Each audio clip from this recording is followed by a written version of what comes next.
Ay kabayan, pumunta kayo dito sa shop na to. Dito ako bumibili ng favorite kong lashes. Teka, pakita ko sa inyo yung lashes. Ito yung lashes na binibili ko, 110. Yan. Napaka-natural niya sa mata. Favorite ko talaga to. Pinadayo ko pa yan dito kabayan para bumili ako kasi nga wala nga katulad yung lashes dito.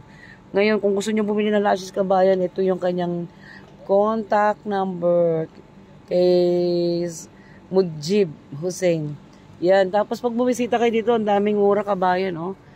Oh, lahat yan mabibili mo dito. Mga murang makeup, accessories. Tapos, meron akong favorite eyeliner dito talaga naman. Yan. Waterproof siya. Talagang hindi talaga nag-i-smudge.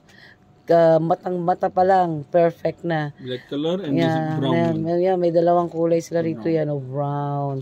Lagi ko yan pinupuntahan dito kahit sarado yan, binabalikan ko talaga siya rito. Sa huli pa ako nakatira. Tapos ito yung favorite kong mascara, Essence. 750 lang yan. Yan, maganda yung mascara niya kabayan, patok na patok yan. Napakaganda kasi kahit wala kang lashes, magkakamata ka dyan. Actually, original siya eh. Oh, original yan kabayan kasi sila yung mga product na iba na hindi na siya uso sa market. So, pinupull out ng company niya para ibenta dito, binibili nila. Tapos, meron din yung mga accessories sa nail polish. Mura lang yung kabayan. Tapos, mga cap, eyeglasses.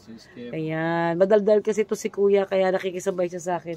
Actually, gusto ko siyang videohan. Pero, ayan.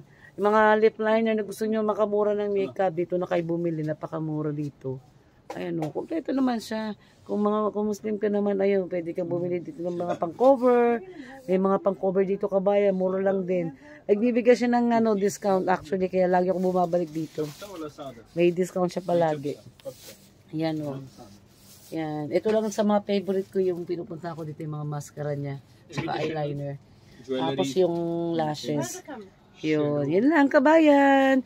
Pag may time kayo, visit lang kayo dito kay Mujib. Ayan si Mujib. Tandaan niyo mukha ni Mujib. Ayan.